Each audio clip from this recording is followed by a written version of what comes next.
Now in its 10th year, this is GabNet. Talk like you've never heard it before.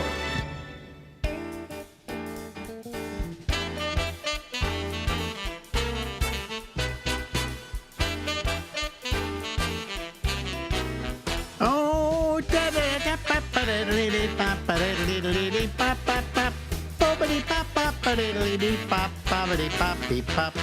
hey, live from New York City and Harlem, it's me, Alex Bennett, and this is, in fact, the Ramble, ladies and gentlemen, and let's talk to Bubs. I don't know how many this is, Larry Bubbles Brown, but last time, what did I say? It was like 240 or something like that? 240, yeah. Of these things that we have done over the years. When did we first start doing this? I think 2016. Really? This guy's a great memory for days. 2016. So we've been doing this for 8 years. Yeah. And 8 times 52. 400. 400. But we weren't up to that, was it? What did I say? You said about 240. 240. I'm trying to think here. I'll have to look it up again. You know. Yeah, 5. That seems we couldn't have done 400, could we? No, I don't think so. Let me see here. Where is Vault guests? Guests. Come on, there we go. Bubs. Okay, there's Bubs. First one, by the way, that I have here, I've saved all of them. Hold on a second. Is, 11, 12, 16. Okay, so 2016. You know what happened then? What? We actually taped it a week before, and we were making jokes about the election. About we were talking about Trump and Clinton. Well, I don't know how many. Let me see here. Get info. Here we go. We are up to 200. Hold on, I gotta eat my glasses. They're really small. 241 episodes of this. Over 8 years. Over 8 years. And if you really want to have a feeling of going back to the past, this isn't the first one, I don't think. This is the second one, I think. But wait a minute. Larry Bubbles Brown is one of my favorite people because, well, he's as sick as I am. No, what I mean by that is we're both kind of hypochondriacs. Would you call yourself a hypochondriac? Yeah, much worse than when I was a kid, but still worried. Really? Yeah. Because we were just sitting here, because I think I have a hernia. So he has a hernia. So nothing much has changed is what we're saying. Did you hear that? Yeah. Yeah, you could hear it. Okay. So we're up to 241. So when are we going to hit? This is we've done 242 and 243 in 8 years. So we're averaging 30 a year. So we take some time off occasionally. Wait a minute. Let me see here. But if we did one a week, that'd be 50 a year. Okay, so but we've got 7 400. more episodes after this one to hit 250.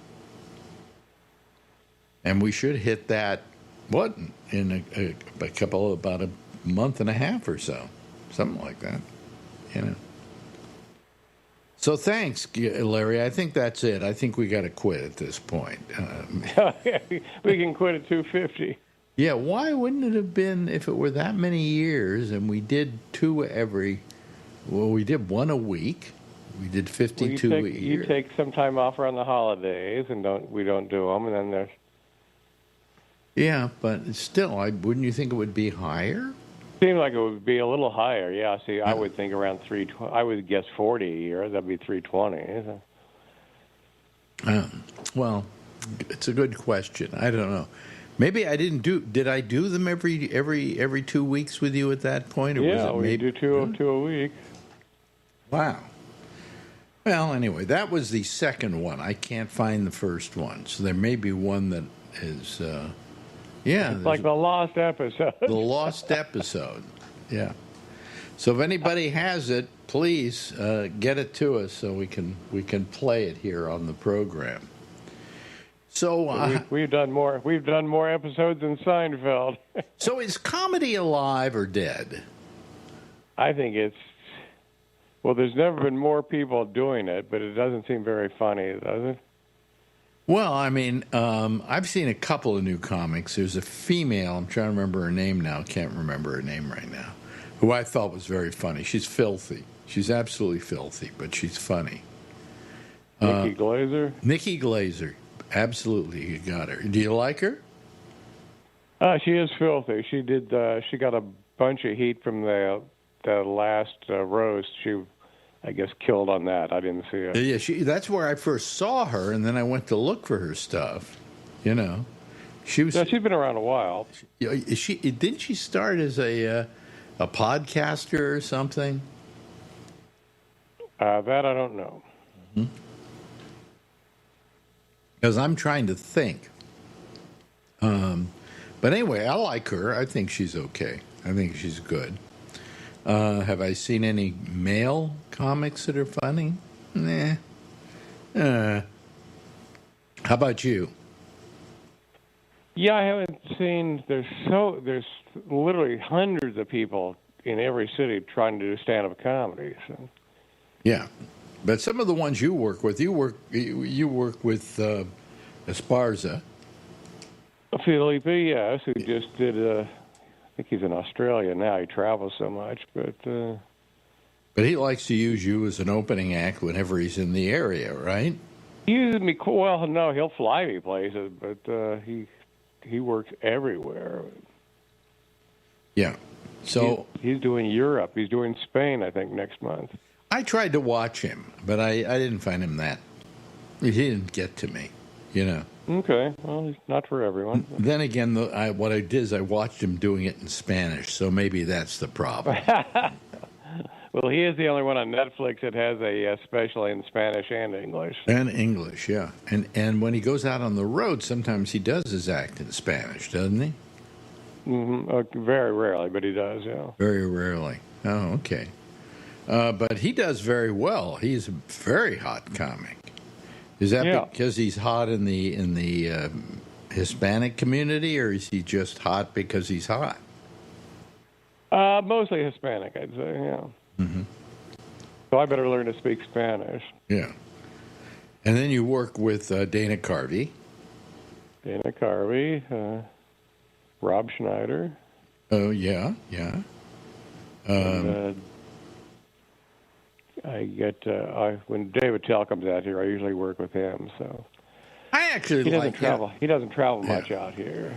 I like Rob Schneider. I've always liked him. Forget anything else, but that I just liked him as a guy, as a person. A great guy, yeah. You know, he's getting very hot politically now. So, well, I think he's backed off of that a little bit because I think he kind of hurt his business. You know, because in comedy you don't want to alienate people. You're trying to make them laugh. You know, right? But he has a lot of political ideas which are out there. You know, and I've told him that. I told him he's full of crap. But you know, but the point is that he was a comic that people made fun of, and I would be watching Family Guy, and there'd be some kind of joke and blah, blah, blah, blah, blah, like Rob Schneider. Mm-hmm. And I would get very mad at it because I suddenly felt very protective towards Rob. I mean, why are they blasting him? What's wrong with Rob Schneider? Can you think of what's wrong with Rob Schneider outside of his politics? Forget that. What's wrong with Rob Schneider? Funny guy. I would say nothing. He's one of the nicest guys I have ever met. So. Yeah. But, I mean, what's wrong with Rob Schneider, period, in his comedy or anything else? He's been a very funny guy over the years. You know? Well, he's been in 80 movies. So. Yeah, and I think half of them were Adam Sandler films. Sandler put him in almost every one of his films.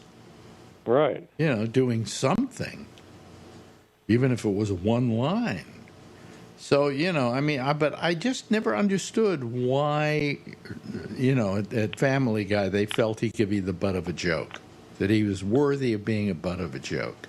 And so I got very protective. In fact, last time I interviewed Rob, which was a couple of years ago, I told him that. I said, I become very protective of you, you know, because you don't deserve it. You know, you've always treated other comics well, you know, so you don't deserve it. So anyway, that was me. Yeah, last time I saw him, he actually mentioned you, and he liked you a lot. Yeah, so... Yeah, but is he still married to the same woman? He is, yes. Yeah, she's is she Mexican? I think she is. Yeah. Yeah, and she starred in that TV show with him that he did on The Real Netflix, Rob. Yeah, which, by the way, is a very good show. It's not bad. Yeah. I mean, I watched it. I watched it with great trepidation because I was going to do an interview with him, and I hate to watch things that somebody's doing and then interview them, and then the inevitable question is, so did you watch it? And you go, yeah. What'd you think? You know, and I'm never one to pull punches on that, and so I don't watch stuff ahead of time in case I'm asked that question, but I did in that case. And I liked it a lot. I told him, I said, you know, usually I don't like to watch things ahead of time because I like you. I want to like it, but I don't know if it's going to be any good. And it turned out it was terrific. It was a very good little series. And the last episode, this is something that people give you a reason, people, to go out and watch it. He decided he needed some really great, dramatic, beautiful music at the end of the show. It was the last episode. So where did he go? He went to Ennio Morricone. You know who Ennio Morricone is? Rob told me a story. He did the score for The Good, the Bad, the Ugly. No, almost every Sergio Leone film. Yeah. He did Once Upon a Time in America, which is a score that when I hear it now, I cry. It's that good. I mean, he was maybe the best guy that ever did music for movies. And he went and hired Ennio Morricone to do about 7 minutes of music at the end of his last episode. That's amazing. Yeah. And I think it was one of the last things that Morricone ever did before he died.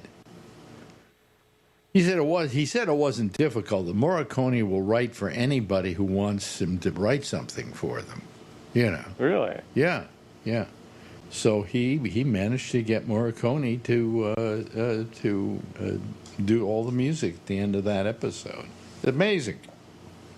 So it was a good show, and I like Robin. I'm very protective of him. So I'm very protective of any comic that somebody like Family Guy makes fun of, and I happen to like them. You know. Maybe you think they're mediocre comics, but I think they're nice people. And by the way, whether I like your work or not like your work is many times predicated on the fact that I like you. You know, and there were comedians that I liked a lot that I would give a real shot just simply because I liked them as people. Like you're not funny. Yeah, you don't like to see your friends bomb. You're not funny. I considered putting you on my shows and on my radio show as a sympathy thing because I like you, Larry. Though you happen to be somebody that I think should have had a bigger career.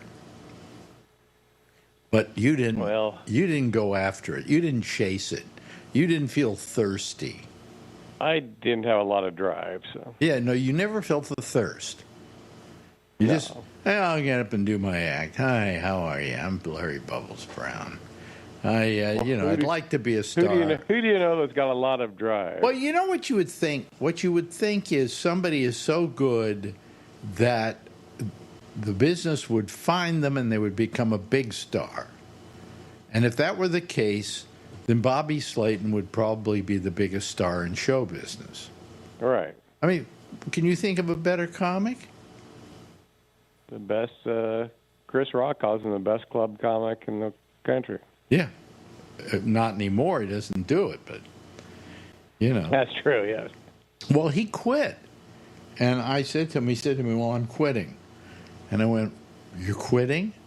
I said, that's like, you know, that's like asking Jascha Heifetz not to play the violin anymore. Right. You know, I mean, you're a virtuoso at what you do, and you're quitting. I can't put up with it anymore. The business has passed me by. And then he explained why, and I kind of had to agree with him. You know, he just went, I go to a club, and I can't do the material I used to do. Because people would start booing me or start jeering me because I'm doing something about a woman, you know? Yeah, the younger audiences, their heads would pop off. People today do not understand that comedians are allowed to say anything they want to, and you're allowed to laugh at it. But, end of story, you know? So I'm kind of amazed at all of it, you know? I think it's a sad thing that certain comics can't work today. Then there are comics we knew that, you know, did okay while they were going, and they just kind of just disappeared. I mean, you know, what happened to Gonzo? Dr. Gonzo. Yeah, he was huge when I started here. He was one of the big San Francisco comics. He was like the second comic I think I ever had on my show. You know, nice guy. Yeah, well, he did a lot of song parodies, which it's hard to do TV when you do song parodies because you got to pay for the rights of that song. So, yeah, but the other thing was that he did okay, primarily because he played and sang he sang and played the guitar as part of his comedy act. And when you do that, nobody wants to follow you, so you're automatically top act, you know, number one act. The hardest thing there is to follow. Yeah. Oh, it's the hardest thing to follow. That or a comedian who screams, right? Yeah. No, really, if you scream loud enough, Guinness and her Goldthwait. You're Bob Goldthwait, and nobody wants to follow you, so you know you're the top billed guy on a show, and. Nobody. Did you ever want to follow Bob Goldthwait? Oh, hell no. You know, I mean, you be the perfect lead-in to him because he comes in and spoils a room, but you never do. So you kind of pass off the room to the comic in a fairly. You pretty well made them ripe for the comic that's coming on. Yeah, if I do well, I'm easy to follow. Yeah, and not easy to follow because he's not funny. He's easy to follow because the tone of his act doesn't what we call spoil the room. You know. Yeah, some of those guys would get the room on fire, and it would be impossible to follow. Well, nobody ever wanted to follow Bob Goldthwait, so obviously he became the top liner on every show he was in. I'm not going to follow him. Okay, well, we'll put him on last, you know.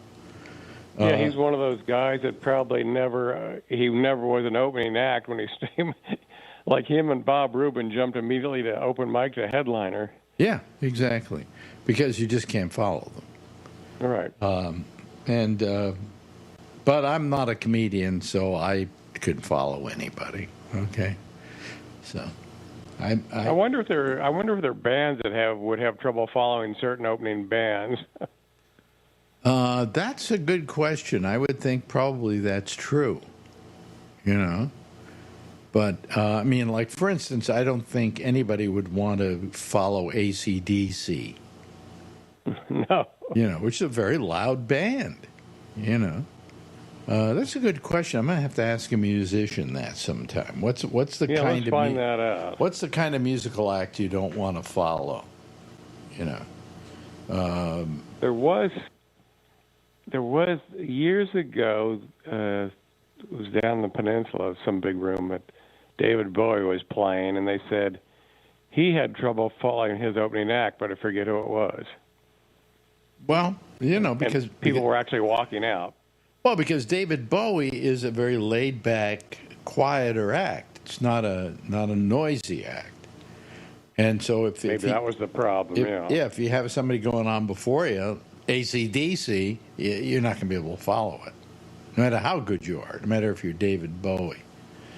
You could be John Lennon, you couldn't follow a real noisy act, But I'm surprised that David Bowie didn't get to pick his opening act.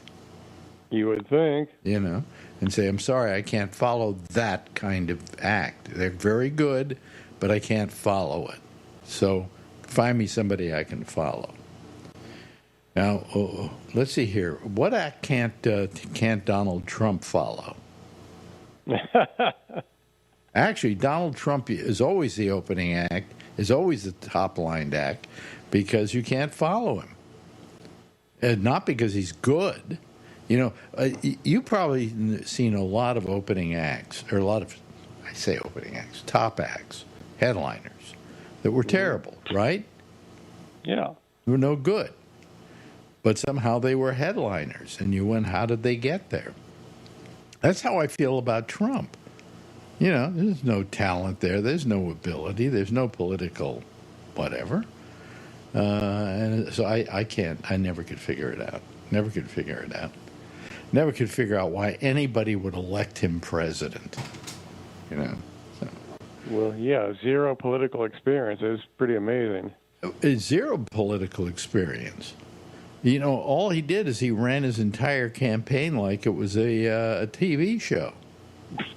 Really? Yeah, he was like those comics that went from open mic to headliner. He went from open mic to president. Exactly. Because he was trying. Here's what I love is people who were basing their opinion of, gee, he's really good with the economy. Why? Well, didn't you see that show, The Apprentice? He knows money. Folks, that's a TV show. It's all made up. Including how important he was. Well, you can't underestimate the power of celebrity because we've had, Schwarzenegger was governor here. Well, yeah, Schwarzenegger's governor. He had that other wrestler. What's his name up in Minnesota? In fact, Jesse Ventura. A good trivia question is: name a movie where two future governors were the stars in it. Yeah, that is a great trivia question. I think it was there in Predator. Yep, Predator. It was Jesse Ventura and also, wait a minute, hold on a second. A picture before it, the one where there was this game where these people had to do something and they were criminals, and whoever survived, didn't get executed or whatever. The Running Man. Ventura was in that with him too. Okay, well, I didn't know that. Yeah. But you want to talk about other people in politics, how about Ronald Reagan? Went from show business to politics. And yeah, he did. That was his. Well, he was a governor before he became president. Yeah, right. He was governor before he became president, but he became a governor of California. And at the same time, earlier, George Murphy was a senator from California, and he was in movies as a song and dance man. So there you go. I don't know who he was. George Murphy? Yeah. Well, I guess you'd have to go back and look up his movies, Okay. But he was, he was a song and dance man, and then he decided to run for Senate, and he won it, and became senator from California. I think it was Tom Lehrer or somebody who wrote a song about finally we have a song and dance man who can really sing and dance as a senator or something like that. I can't remember what the song was, but so you have I don't like people using show business as their springboard to politics. I think it's so wrong, and people should never be allowed to really do it. Or there should be a period of time between when they were doing what they're, being in politics and being in show business. Trump came directly from TV, but, Reagan waited a while before he ran for governor of California. So, that was okay. But then he became president and he sucked. Okay, so. Hey, I noticed we've just run out of time. And very rarely do we talk politics, but we managed to get it in this week. It's too hot for us. Yeah, right. So anyway, ladies and gentlemen, that is Larry Bubbles Brown, and this is episode, let's see here, I think we're missing 241. This is episode 244. We're getting close to our anniversary. 250,000. Quarter million. Ladies and gentlemen, give a big round of applause to Larry Bubbles Brown. Thanks, Larry. Thank you, Alex. Now in its 10th year, this is GabNet. Talk like you've never heard it before. Oh, yeah. Okay, let me just turn up my volume here. There we go. Okay. Hello, everybody. How are you? Welcome to another fine program as we attempt to talk to you and talk about things that are important and not important and whatever. Anyway, let me see here. I'm trying to get my audio just right. I have trouble using the earphones anymore. I particularly like using the speakers to hear this stuff with, which most of you do. But here, I'm so used to earphones in my life. My whole life has been wearing a set of earphones. Anyway, let me let these people in. We have a short handful of people. We have Jeffrey Stein, and we have Josh Wheeler, and we have, hello there, Vernon Nunn. You're here early. I noticed you were waiting, actually. Somebody by the name of Candace Braun is here. Oops, wait a minute. Before I go to the Zoom picture, let me put on Candace Braun and see who that is here. Let's see if we have it. Turn your audio down there. There's Candace Braun, whoever that is. Hello, Candace. How are you? Wait a minute. Everybody's got their. Everybody's got their.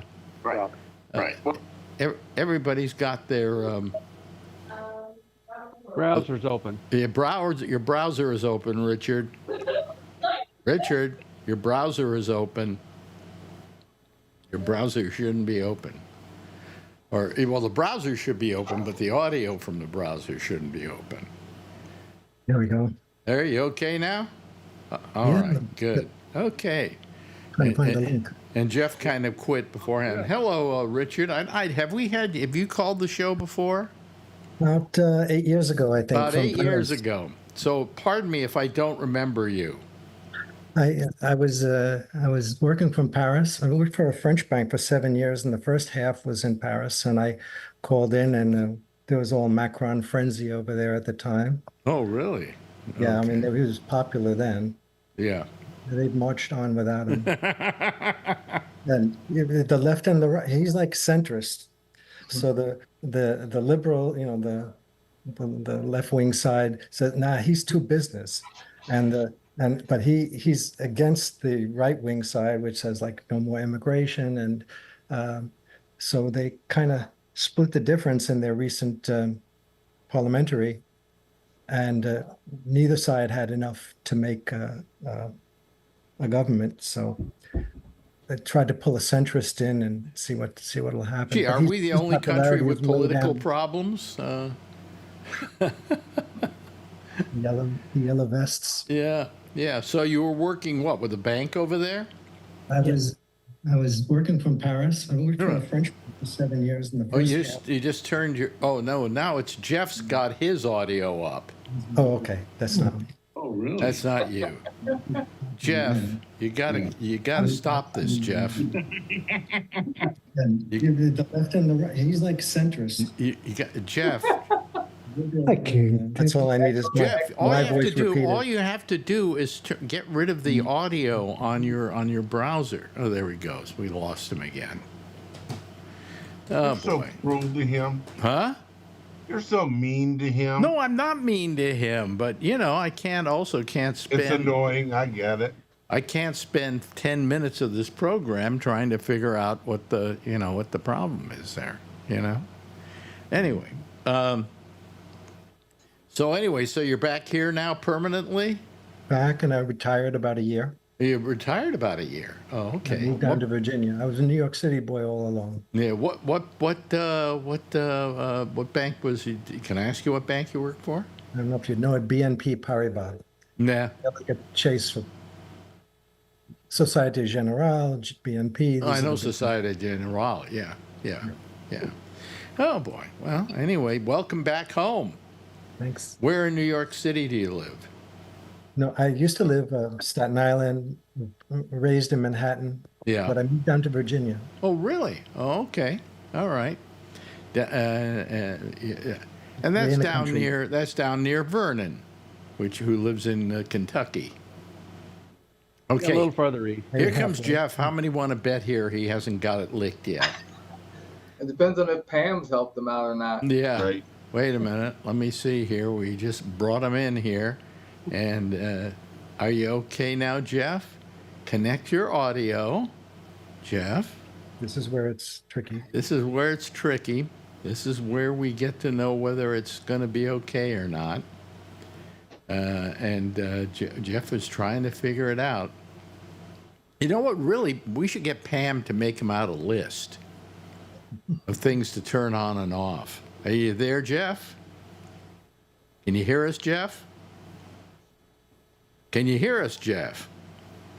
Oh, no, he can't hear us. Oh, boy. Oh, well. On with the show. Yeah. Should we spend the next half hour trying to solve this problem? No. Yeah. Anyway, hello, Alan. Welcome to our fine program. Josh, good evening to you. Hello. This has been quite a week, that we've had here, and you haven't been on. You and I did a little thing, though, on Tuesday night after the debate. You did very nicely, you two guys. Got a lot of views, I saw. Yeah, it got a lot of views. It's great. Yeah. And it was, I think, I felt we had to do it, I was communicating back and forth with Josh by text, and then I said to him, "You want to go on after this?" And so we went and did it on Facebook. So it was you, I, and Kevin, right? Yeah, and then Brian Neary called in for a few minutes, I think. I think he stayed till the end. Yeah, he was on for most of it. I think he had some trouble at first with his internet or whatever, but then he stayed on till the end, if I remember right. It was a couple days ago, so Yeah. I'm trying to remember, but yeah. Okay, well, here comes Pam to save the day. Yay! Yeah. It's working now, isn't it? Pam, is she doing it? Turn me on. She's okay. Jeffrey Stein is connecting to audio. Okay, there we are. Can you, Pam? Yeah. Pam, Yeah. can you hear me? Yes, I You know what can. you should do is make a little list for Jeff, so that he knows what he has to do and not do. Then you won't have to be dragged into this every time, and he can probably then solve it that way by just having a little. Yeah, an idea. I will Yeah. give that thought. We like seeing Pam. You don't have to. We like seeing you, Pam. We'd rather not have you. I think Alex is like, don't come on the show. Just get him on there. Yeah, right. Exactly. I'm glad you're feeling better after the tumble. Yeah, You after look good. falling on my face. Yeah. Isn't that wonderful? Whoever's in charge of your makeup is doing a great job. Yeah, well, no, I don't have the makeup on tonight. I don't have it I on got it. tonight. The only thing really left that you can see is this. And also, I kind of am missing some hair right in here. But that doesn't show up that much. So, No. so When I listened to you on WPLJ late at night as a child, as a teen, as a teen, I pictured you with long hair. You were a long-haired hippie. So. Yeah, I had down here. Yeah. Mm-hmm.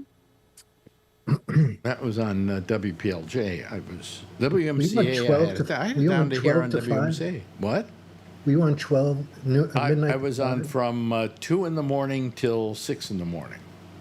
Yeah, those were the days when you could do a show from 2 in the morning till 6 in the morning and have like 20,000 listeners, you know, in New York City. In San Francisco, that would be a morning show, the audience for a morning show. But in New York, there was a hell of an audience out there waiting for a show that time of the morning. So, you know, we had a rather large listening audience. And in those days, radio stations did do live programs overnight just for that reason. Who So, was that crazy guy who always had like UFO people and maybe it wasn't on the same channel? Conspiracy people. yeah, I'm trying to remember his name now. He ran out of a small town in Nevada. And his name was, oh God. It'll come to you. Yeah, it'll come to me. He had a ton of people because they all listened overnight. And, you know, overnight did nothing better than hearing a bunch of nutcases talk about flying saucers. Yeah, I think that was syndicated nationally. Yeah. If I remember right. The only thing that bothered me about it, though, was that he never questioned the validity of the people who were making these claims. It was the National Enquirer on radio. Yeah, but I mean, he didn't care. If you said that you had been abducted by a flying saucer and that you had been anal probed, that was the end of there was no questioning, no follow-up questioning on this. He just go, oh, really? Well, I'm sorry. Sounds like Wolfman Jack. No. Wolfman Jack was another guy who did very well overnight by having a show out of Mexico. That's right. He was out of the country. Yeah. Yeah. So I listened to him all the time when I was growing up. Yeah. So, you know, but I mean, I just I was kind of amazed, you know, that overnight radio in this country did pretty well. You know, I'm trying to remember what that guy's name was. He was running out of. I don't know. I think the program was Coast to Coast Radio or something like that. No, that was the guy that followed him after he quit. Okay, maybe that's the guy I was aware of. The guy that does it now, I mean, they still do it, I think. George like Norrie or George something Norrie. does it now. Yeah, American Coast I to don't know who Coast. did it before that. Yeah, I'm not sure. but I'm trying to remember what his name was. Jeez, I should remember it. Maybe somebody can write me and tell me, or knows and puts it up on the. I'm sure somebody will. Huh? I'm sure somebody will. Let's see here. Where are we? Let me see here. Somebody's saying Art Bell. Art Bell. Yeah. Ding, ding, ding, ding. Oh, no, wait a minute. Art Bell. Yeah. Art Bell. And I try to remember the town he was out of, in Pahrump, Nevada, I think. That's where he did the show out of. Yes, there is a city named Pahrump in Nevada. Yeah, my wife and I went out there. She loves that stupid shit. I'm thinking of Long John. What? I think I was thinking of Long John Nebel. No, Long John Nebel was another guy who was overnight out of New York, of course. No, it wasn't him.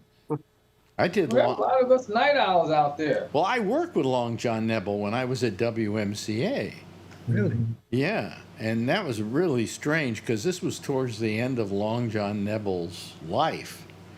And he would walk around the studio, walk around the floor of the studio, the area of the studio, kind of like this ghost in the night. And then he would walk in and sit down, do the show, and get him to walk again like a ghost in the night. You know, he's very strange. Very strange. But overnight radio was very big there for a long time. You almost wanted, I loved overnight. It was the best.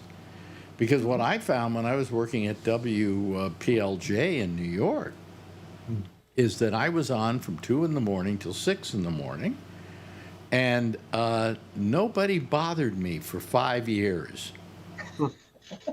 And I remember the example of why is one time I walk in, we're having our yearly staff meeting, and I walk in, and the receptionist says, "What can I do for you, sir?" And I'm going, "Man, nobody knows I even work here, you know." I consume 4 hours of time on their radio station, and the receptionist doesn't know who I am. In fact, my picture is on the wall behind her, you know. So. And they never bothered me, you know, until one day they just said, "You're fired." Okay, goodbye.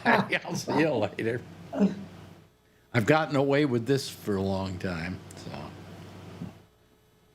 so. But anyway, we had a strange thing at the WMCA in New York. Does anybody here remember New York radio that much? I think so. Well, we had WMCA, and what they did is they decided they were going to go to an all-new format. Half talk, half music. And at the time, it seemed like a really stupid idea, but if you think about it, it's pretty logical. What they did was from 10 o'clock in the morning until 10 o'clock at night, they had talk. And then from 10 o'clock at night till 10 o'clock the next morning, they had all talk. And we had a guy named Barry Gray, and he was on, and I was on after him. And it was, it was a great idea for a format. It's just nobody at the time could get used to the concept. But it is kind of logical, because during the day, people want to listen to music. But at night, you know, what's better than talk all night, right? So, except for this, which obviously doesn't have any meaning for anybody. But anyway. So anyway, this week we had I've talked with Josh about this, but maybe I'd like to get some of his feelings about the debate or the debacle that took place on Tuesday night. I think pretty much everybody in America agrees that was pretty much a burnout on Trump's part. Yeah. Yeah. Unless you ask him. Unless you ask him. Except for him. Well, how he puts it is, everybody knows I won. Yes. He always states things like, everybody knows such and such. No, nobody knows that. In fact, everybody was saying what a crappy job he did. Marjorie Taylor Greene was even admitting what a terrible job he had done. And his toady boy, what's his name? The guy... Vance? Huh? John, No. J.D. Vance? No, the one everybody thinks is gay. J.D. Vance. No, not Lindsey J.D. Graham. Vance, no. Lindsey Graham. Lindsey Graham. Yeah. Lindsey Graham.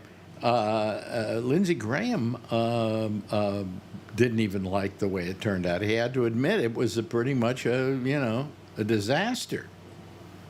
And I think with saying that cats were being eaten in Springfield by Haitians, pretty much I think lost him the election. Yeah. I just don't think even a reasonable human being can hear that from somebody and say this guy should be president of the United States. Yeah, it's unfortunate because, like I said, I live in that TV market and it's not that far away. So, I mean, he's caused a lot of trouble for them over there. The schools were closed today because of bomb threats at all the schools, and the city government's been basically shut down the last 2 days because of bomb threats and terror activities and nonstop phone calls where the employees of the city are saying, every time you answer the phone, someone's just screaming, racist stuff about the illegal Haitians, which they're not actually illegal. I mean, there are a lot of Haitians there, is my understanding. They were resettled there as part of an agreement with the government, so they are legal. They were refugees from Haiti. So he's made a lot of trouble for the city there the last 2 days, 3 days. But, I guess the schools were even closed today, so... all because of his mouth. That's the problem with that. Well, Trump today said that when he was president, on day one, boy, does he have a lot of jobs to do on day one. Yeah, right. On day one, he was going to get rid of all the Haitians in Springfield. Well, you know, I mean, the Gestapo. But they're being protected. They're being protected by the United States government. They're under They were a invited. They were invited to settle them. Yeah. The woman in question that J.D. Vance brought up, I guess first, was born and raised. She's American. She was born and raised in Ohio. I mean, he claims it was migrants. Well, wait a minute. Did somebody eat a cat somewhere in Ohio? Yes. Yeah. And it was a woman, right? Yeah. Yeah. And it was shall we say, an Anglo-Saxon woman? Yeah. Yeah. Because we love our cats. Yeah. Yeah, I mean, I've heard him the last couple of days with his, you know, they did a mashup or whatever the other day. I heard, you know, he won the, you know, 92-8, 88-10. Oh yeah, that was the other 79-6. And I mean, it's like, I mean, all day long, you know, I mean, you know, whatever. But what's happened is he's lost his friggin' mind. Well, yeah, I mean, I don't think he's not intelligent to begin with, and you know, he's certainly not mentally calm. How can he not be intelligent when Kamala is so stupid and dumb? Right. Yeah. Yeah. Yeah. So, Richard. Okay. Richard. Wait a minute, I think your mic is off. I hear you. Your mic is off. Richard, your microphone is off. Yeah. It's not too late to pull him. They were going to pull him October 7, 2016 when that entertainment tape came out. Yeah. Grab him by the, and it's only September. So maybe a double switch, you know. So what are they going to do then? Put J.D. Vance at the head? That'll be the only way. Can do. Lindsey Graham. Remember, who's that woman that suddenly has appeared out of nowhere? Laura Loomer. Laura Loomer, yeah. Yeah. What is with her? Where did she come from? What's her claim to fame? Oh, she's probably giving Trump BJs. I don't know. She tweets a lot of Nazi stuff. So. Well, no, she went to the 9/11 thing with Trump, the 9/11 thing with Trump and memorial, and she thinks 9/11 is a hoax. Oh boy. Yeah. Wow. I think Richard froze up on us. Are you there, Richard, still? I'm still here. Oh, okay. You're frozen. You might turn your camera on and off again. You're not on. Huh? Wait a minute. Is Jeff frozen? Everybody's frozen. Huh. Everybody is frozen. Oh, boy. What the hell is this all about? I've never had this happen. Let me see here. What could I do to make this work here? Oops. And it just crashed. What do you know? My Zoom just crashed. Well, everybody will call back here. What? Zoom, I think, is down, folks. I think Zoom is down because we have no... Let me just make sure I have... Yeah, I have... Yep, I'm fine with that. Zoom has crashed, my friends. Oh, there we go. We're back again now. Okay. All right. Hey, listen, guys, everybody, call me back, will you please? I would love to see you. Just call back. Everybody, it seems, was having a problem there, and we're okay now, I think. No, now it's crashed again. Son of a bitch. This is really something. Oh, trouble. There we go. It's crashing a couple of times. Let me see here. Let me see what we want to do. View. Okay. 5 people entered the room here, and we go admit all. Okay, there we go. There we go. Okay, I don't know what happened. It's like Zoom crashed. It is. Oh, it was everybody. I thought it was just me. No, that's what I thought. I thought it was just me because I could talk till and see myself, but then I realized that Charlie was frozen, and Josh wasn't moving, and I crashed right here. You know, everything froze up. And then Zoom just crashed. And then Zoom came back, and then it crashed again, and then it came back up, and all you guys were there again. Did any of you have to sign back in? no. It automatically came back. Yeah, me too. Really? Wow. I thought Goodness, maybe 'cause I don't know where the link is. That's strange. I thought that my internet had frozen because they've been doing Well, some I'm maintenance beginning in to my think area. it was all Tony's fault. Must have been. Yeah, it's that haircut. Him. Yeah, what is that haircut? That is an interesting haircut, I have to admit. I got the crew cut. I told him to take everything off. No, it kind of looks like a Zippy the Pinhead haircut. I knew you were going to say that. I was like, it feels nice and cool. You know, I was going to tell you, I went to the supermarket, and you know what's going up in price so much per pound? Cat. Well, Cat. It's like $18 a pound. Apparently, in your case, hair. Hair too, yeah. Yeah. No. What's going up in price? The cat per pound is like 18. It's gonna be more. Oh, cat per pound. I see. Okay. Alex, I heard you in the beginning. Has he lost his mind, really, or is he? I don't even know what to think of this guy anymore, really. He was crazy in 26. you know what to think about him, Tony. He's a lunatic. And you just wonder what's going on up there, really. Like, what I would love to know, like, behind the scenes, how they talk to him before the debate. Can you imagine the stories they have about this guy? But you can't talk to him. If you don't agree with him, you're immediately fired. You're gone. He doesn't want to hear anything negative. That's So what you get is this is a guy. I don't know how he managed to be the head of companies. In fact, maybe there's some question as to whether they ever made any real money. Because anybody who doesn't listen to his staff and to people who have a different opinion than his really isn't a good management of a company, so. Yeah, I don't think he had more than 15 people, and, most of them were either his relatives or sycophants. So. Right. Yeah, the close circle, right. Yeah, I mean, in management, doctrine or whatever, they call that groupthink, where the entire group tells you what they think you want to hear for their own self-preservation or long-term gain. Yeah, but the fact of the matter is that if you're a good manager, you tell people, when I'm bad, tell me when I'm bad. When I'm doing something wrong, tell me when you think I'm doing something wrong. I want everybody's opinion.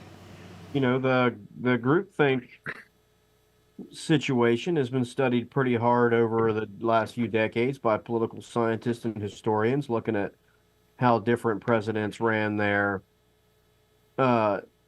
day-to-day, their cabinet level and national security level, military level, reports. And, some of the best obviously didn't employ that particular thing. I mean, a groupthink is gotten some people into trouble a little bit here and there. I mean, there was very few people that were afraid to warn about, Vietnam, for example, for what, things like that. I mean, it happens, but, but with Trump, I'm sure it happens a lot more just because. Oh, Trump doesn't want to hear anything that isn't his opinion.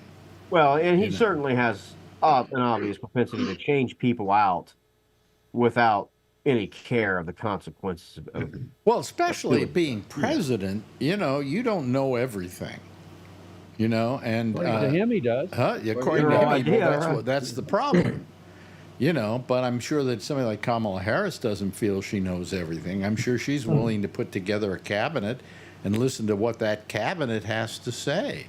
But in Trump's cabinet, if you disagreed with him, you were out the door. You're out. Richard, did you ever hand up? Yeah, I was going to say, so one of the essential things for a president to be able to work with staff, you got to work through people, and you got to pick good people. And Trump, for all his saying, pick the best people, and he swapped them out so many times and trashes their opinion now. So as they saw him, but we don't really get to see that in a debate. Debate is just, I'll do this and I'll do that and parrying against one guy. So that's, that might be something, but it's not the whole thing. But worse than not listening to a diverse cabinet or a diverse opinions is he's going to change the civil service and take about 4,000 people off the top and put it, people that go with Project 2025 in there. And that's going to mess up the government. Well, I It's gonna don't mess up think the administration. I'm going to be really surprised if we wake up on what's the election day, 5th? November 6th. November 5th. November 5th. If I wake up on November 6th and he is president, I don't think that's going to be the case. President-elect. I think it'll be decided in one night. I think there's too many states that they don't count their mail-in ballots and all that kind of stuff until the weekend after that. Yeah, but we'll have some idea as to who won. Maybe not. Maybe some of the swing states may not have all their votes counted. Oh God, do we have to go I through hate to this wait another 2 again? days to see. Well, when are we 4 or going? 5 last time. Huh? That took 4 or 5 days last time, if I remember right. So Yeah. But I mean, you just never It know. I took mean, that but long to steal the election? yeah, right. Yeah. I mean, I don't think so. there could be some, I mean, it could be decided that night. We don't know, or there could be some really great indications if it's not. I mean, if Harris wins North Carolina, for example, that evening, I mean, there could be great, great signs there, but you just don't know. I mean, Speaking of North Carolina, did you hear the monkey wrench that got thrown in there? No. The state Supreme Court has ruled that RFK Jr. had a valid a concern to get his name off the ballot, and so they postponed early voting in North Carolina because of that, even though the state law says they have to mail the ballots out by September the 6th. Oh, that's not good. Yeah. This RFK, I he don't had to come in. know That's how what- much his name is going to have an effect. Well, No, Bree, turn off mute your microphone until you want to talk because there's too much noise going on there. Yeah. the Yeah, whole I'm not point sure. the whole point of this exercise is the Supreme Court in North Carolina are elected judges, and it was 4-3, and it's their way of suppressing voters that they don't think are going to vote Republican. Yeah. Yeah, but I mean, can you wait? I don't know how that works. How you figuring that works? I mean, if people do vote for Kamala Harris, more vote for her than vote for Donald Trump. How is that going to hurt that Well, vote? Democrats typically vote more. Democrats vote with early voting and mail-in voting than do Republicans. Okay, but don't you So think they're messing up that voting. don't you think that there's enough mojo behind this whole thing and enough stuff going that that One can hope. you One know can that, hope, but that I mean, it's people still, are going to get out and what? Yeah. I don't think Democrats How are can going you to have stay. a fair election when you got these people putting their thumb on the scale? Well, but if you don't have, what do you call it, mail-in voting, let's just say it's screwed up in South Carolina, then the Democrats are going to get out in full force and vote during this election. I mean, there is just the mojo going on this deal, She's got a head of steam going here that I don't think it's going to slow down that badly. Where did you say I'm you getting more and more confident. I'm getting more and more confident that that'll happen too. Yeah, yeah. On Fox News today, they said they're dead even on their poll. So even Fox News is starting to go on their, what do you call it, survey or whatever. Well, who cares what Fox reports? The fact is that the votes the polls we care about are about 5% ahead.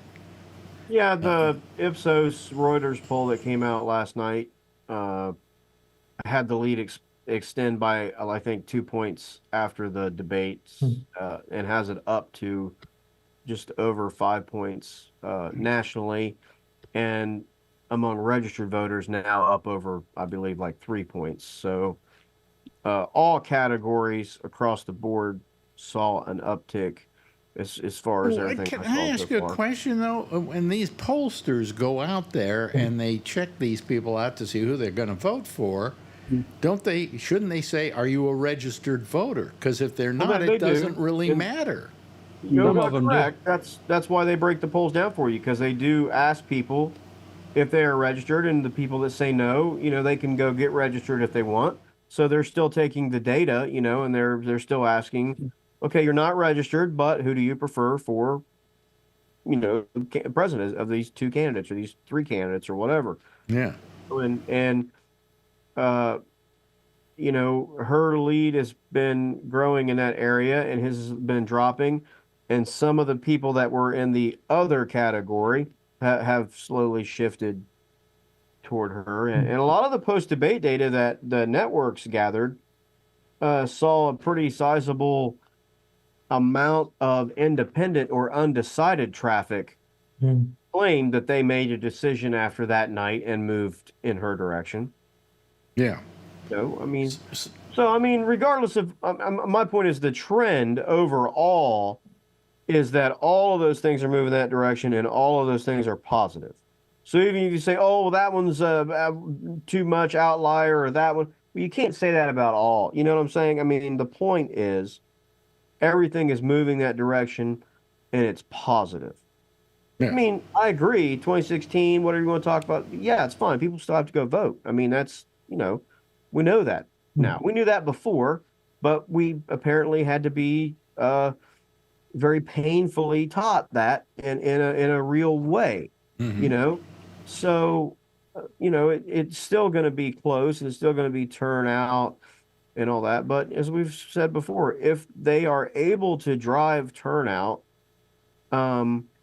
it's possible that they can have a very, very, very good night. I mean, I have no idea if it will lead to anything or not, but all the information that you see in the media says that, in the 24 hours after, she was endorsed by a famous celebrity, that 400,000 people visited a government website to find out where they could register to vote, and I doubt that very many of those people were doing that so they could go vote for Trump. Richard, did you have your finger up there? No, I'm pointing out that I agree with that point. Yeah. That, I mean, whether you like the endorsement or don't, or like the person, none of that really matters. Those are just numbers, facts, data. So if even half of those people who register now go and vote, that's good news. What if 10,000 of those people live in Pennsylvania or Georgia? That is a massive, I mean, those states were won by margins less than that last time, right? Right. So, that's what I'm saying. I mean, we don't know until it happens, but if this were a business, we would be happy, right? Because all of our data and financial information and productivity information and quality is all positive right now. So that doesn't mean we stop working on it, Right. But that also means we walk around the building a little bit lighter. I think we'd like to see a nice 10% difference. That would give us enough that I think we could win this without any question. I want something. Well, I like what Josh said though about the trend, because there was one county that they were talking about this afternoon, and Trump won it by 19% in 2016, but in 2020 he only won it by 14%, and he lost. Okay, all right. And that's what we talked about the last show that I was on, or maybe the night after the debate or whatever, where I said that, Patrick has been hammering away at this when we talked to him about how, some of the places that the Clinton campaign went and everything, they really screwed up because they thought, oh, we want to win in Western PA, we'll just go to Pittsburgh, or we want to win in Wisconsin, we'll just go to Milwaukee, and he said, no, they need to go 70 miles outside of Milwaukee and to Waukegan's and outside of that in places. And they have a plan to do that, and they're doing their bus tours because they've realized that what's going to make a huge difference is in the areas that she was going to lose that county anyway, 77 to 23. She could just change that to 74-26, and these areas around these states, that's going to equal an aggregate amount of numbers to help her win the state. Yeah. So that's why it's important to go campaign in areas that she's going to lose that area. And, 7 out of 10 people in that area don't like her or whatever. She just needs to get it to 6.5 out of 10 people not to like her in that area. And in the whole state, and then she's still in the local TV markets for the Milwaukee or the Pittsburgh or whatever. So the voters in that area are still going to get their exposure the same as they would if she were in an arena downtown in Milwaukee, So, that's at least they seem to have learned lessons, which is all you can ask. I'll tell you why I'm going to vote for Trump. Can I explain why I'm going to vote for Trump? Okay, let me explain this. The trouble is in New York City and in New York State, we never see any of the candidates come to visit us to curry our favor. And yet, if I'm not mistaken, I think Donald Trump has a court date here in New York City, so he will be visiting us. And so I'm all for that, okay? And I think I'm for him. All right. I think he's just coming there to be sentenced. Oh, that's what I said. Yeah, it's one of his court dates. He came to the 9/11 thing, and he with Laura Loomer. He shook hands very nicely with Kamala. Yeah. So that was nice. He probably did because everybody was giving him a bad time because he looked so reluctant to do it at the debate. It was kind of like somebody I think described it as looking like a father who just met his daughter's black boyfriend's parents. Yeah.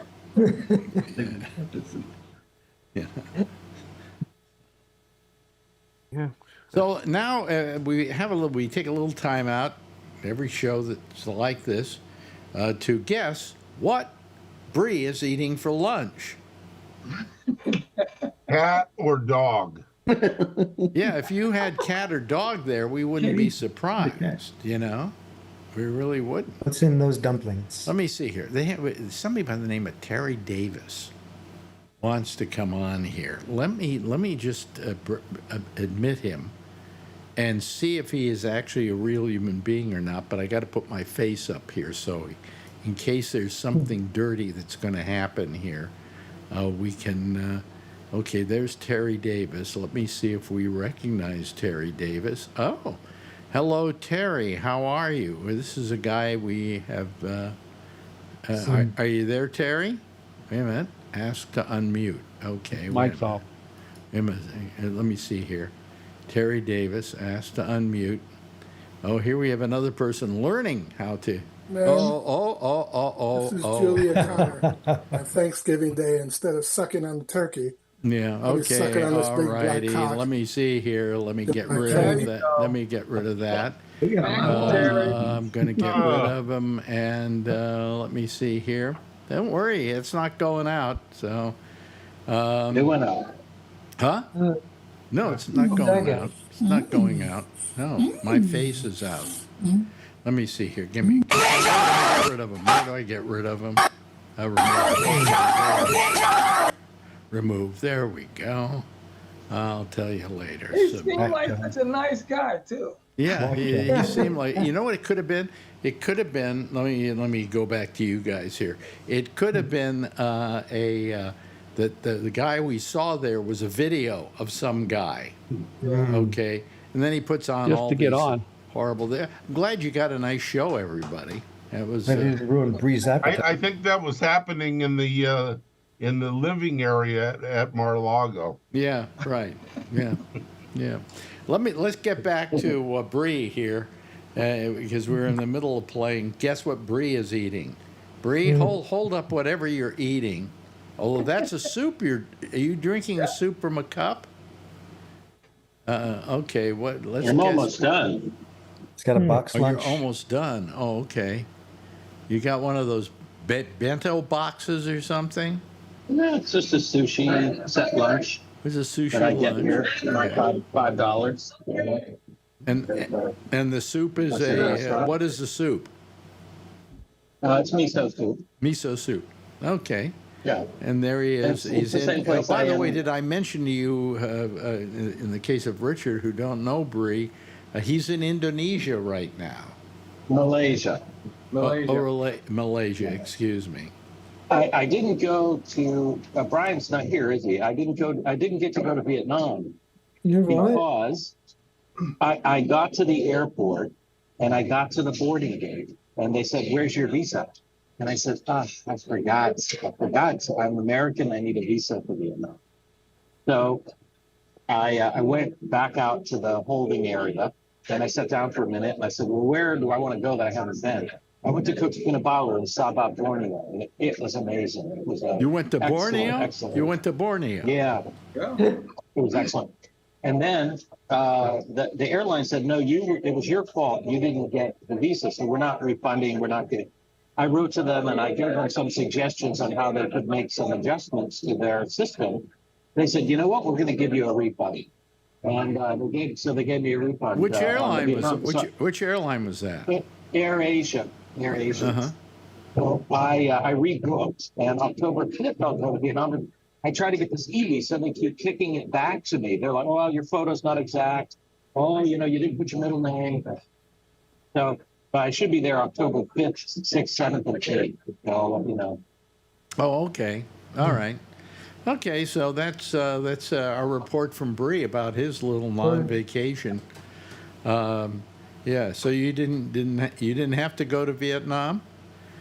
I didn't get to go. I couldn't. I didn't have a visa. I didn't have to go to Vietnam either, but that was only because I had already served in the military. So I had an exemption. You had an exemption? Did you really, Vernon? For college, yeah. Yeah, I Until had college graduated from exemption too. Oh, you had a college exemption? Yeah. Until I graduated from engineering school, I was exempt from the draft. And by then the war was over? Exactly. Okay. All right. Well, I had In my already... case, they had the lottery, and I got a nice high number, so I didn't have to go. That's good. Well, the war wasn't actually over, and my number, when the college exemption expired, my number would have sent me there, but they gave us the option. I think something that the timing was just right, that gave you the option. Once you were called to report to the recruiting station, you could go down and join the National Guard, and that would be okay. So I did the National Guard for 6 years. How many here got out of the military because of bone spurs? Anybody? That's no. I never. How about you? Well, Tony, you were too young for Vietnam. No, I mean, I had to sign up for the draft area. But they made us do something with the draft. I forgot what it was. My mother, I think when I was 18, you had to fill something out or something. Yeah, you have to register. Yeah, that was. Brought the draft back. My mother was so worried. Are they going to go? Nah, there's no war. I didn't have to do either. The draft was over with by the time I was 18, and I was too old by the time they came up with this registration thing. Oh, okay. All right. Missed them both. And people don't have to register anymore, do they? In any way, shape, or form? Yeah, they do. Oh, Yeah, really? Go down and get their, card from the. Yep. But it's not a draft card because there's no draft. Right. Yeah. But they still have to be in the system. Yeah, it's just selective. Don't have to register. Well, why? But why do they have to be in the system? That doesn't make much sense. Because they might bring it back to draft. Right. Oh. Okay. What was the age limit? Do you remember the age limit where you couldn't be drafted? Was there a certain age? 35, I think. Yeah, I think it was 35. Yeah, if I remember correctly. Ooh. Yeah. Or maybe it was 30. No, it was 35. You can't be president. I was going to stay in college until I was 35, until they had a lottery. That's a lot of college. You change your majors. And we won't ask. Well, of course, we could ask Jeff. Did you?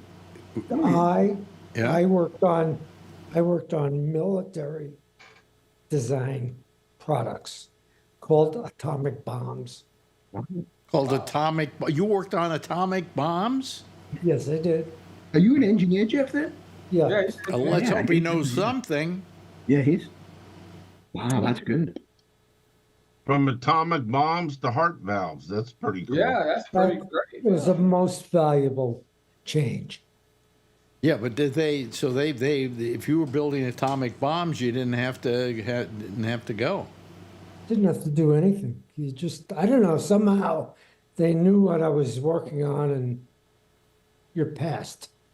That's how my dad got out of World War II. Really? How? He worked on the Manhattan Project at the University of Chicago. Oh my God!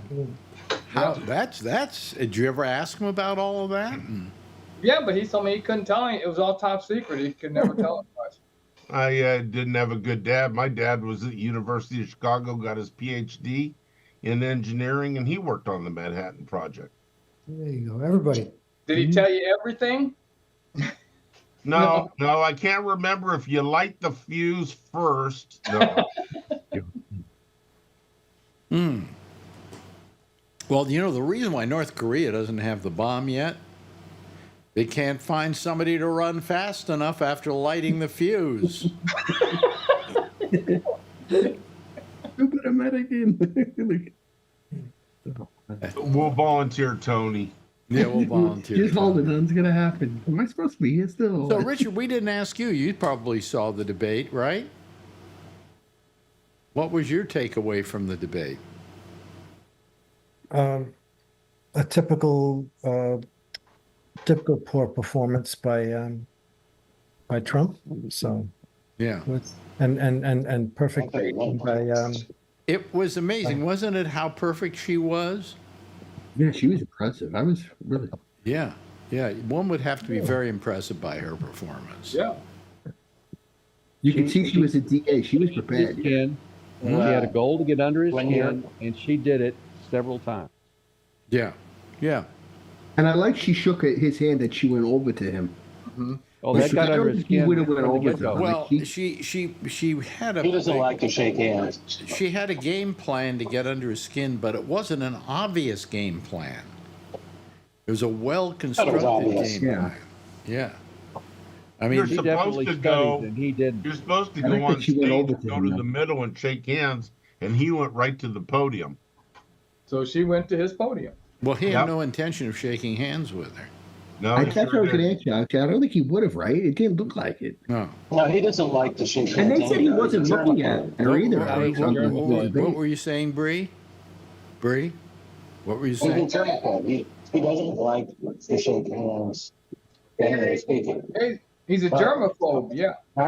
Really? I felt I thought it was a toss-up in my mind because you look at it from the standpoint of policy and knowledge and information. Most people don't. He probably, when they shook hands, he probably slipped her a note that says, "You want a good time? Call this number." Well, what did you have a different opinion about who won that thing? I think it's a toss-up. I mean, it depends on how you're asking. I don't think you're going to find very many people who thought it was a toss-up, even if they know about it.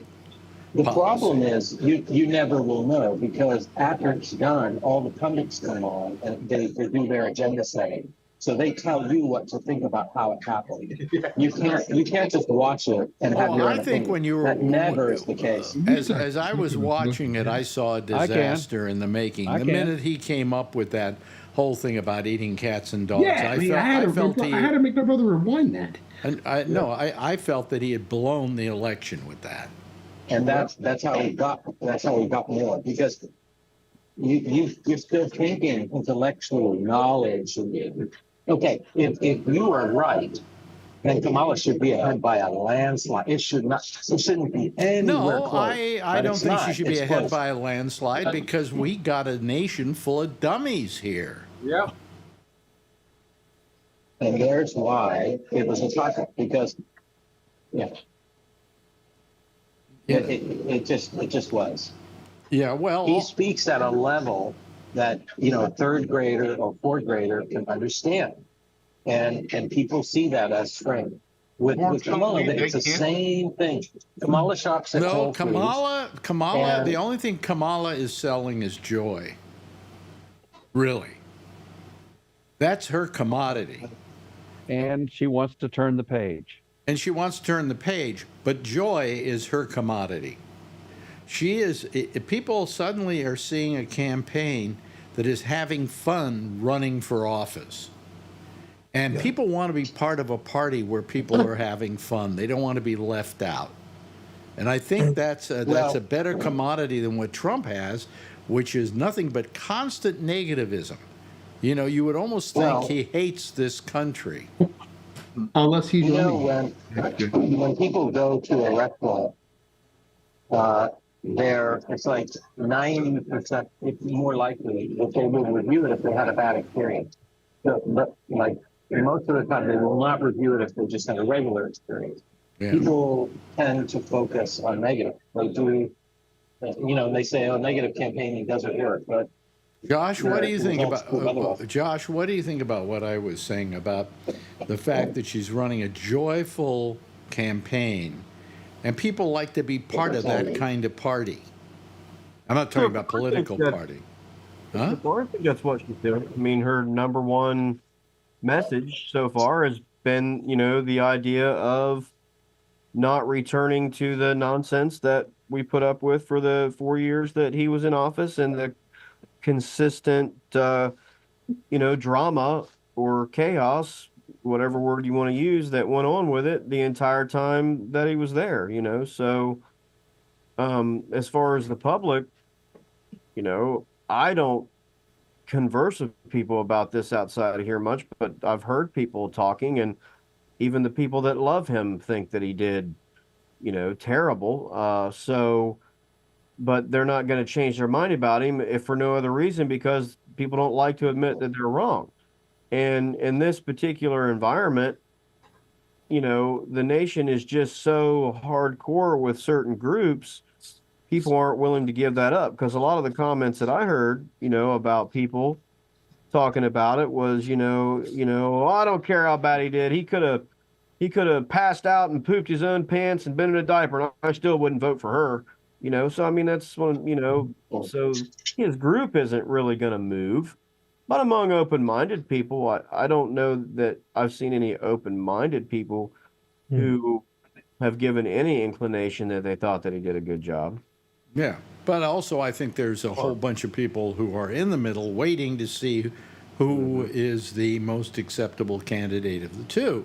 Yeah, I personally do not think that his message in his closing statement that we are a failing nation, we are a nation in decline, and we are destined for World War III, I don't really think that's the message that most people want to hear or want to embrace. Or even claiming that she's a communist. I mean, isn't that so 50s? Yeah, it sounds like when you're talking about the Red Scare, remember? Yeah, but I mean, it's so 50s, Yeah, it's an eye roller. Right. Yeah, exactly. Hey, listen, this has been fun tonight. We not only had somebody who crashed the show, that's interesting. We also had the show crash because Zoom somehow died on us. And I bet it died everywhere around the country, and people were going crazy. I hope Grandma calls back. Anyway, I thank you all for joining us tonight. First of all, I want to thank Richard for joining us. Call again, Richard, will you, please? We enjoy having new faces here that we can count on. And now that I know your name, I won't worry that you're somebody trying to show us pictures of people doing horrible things with their bodies. Alan, thank you for being here, someone who constantly does horrible things with his body. Charlie Wallace, thank you so much for joining us. Josh Wheeler, so nice to have you here. Vernon Nunn, always a pleasure. And let me see here. Oh, yeah, Tony, thank you. And thanks to Jeff Stein, and thanks to Bree, who was showing us wonderful pictures of of Malaysia. Okay? Anyway, am I right? And Jeffrey. And Jeffrey. I forgot Jeff. Sorry, Jeff. Thanks, Jeff. We appreciate it. Yeah. Everybody, give a big wave goodbye, and I'll give a big wave goodbye at you, okay? There they go, folks. That's our citizen panel for tonight. And let me There we go. Now we're fine and we're off the air almost. And stay tuned for Amy Manuel. She's next over most of these same Gabnets. We'll see you again on Monday for the pop-up show on Facebook, and then at 4 o'clock, and then see you again right here at 10:30 Eastern Time, same station in life. In the meantime, as always, if you see her, of course, do what I always do. Tell her I love her, okay? Bye-bye, everybody.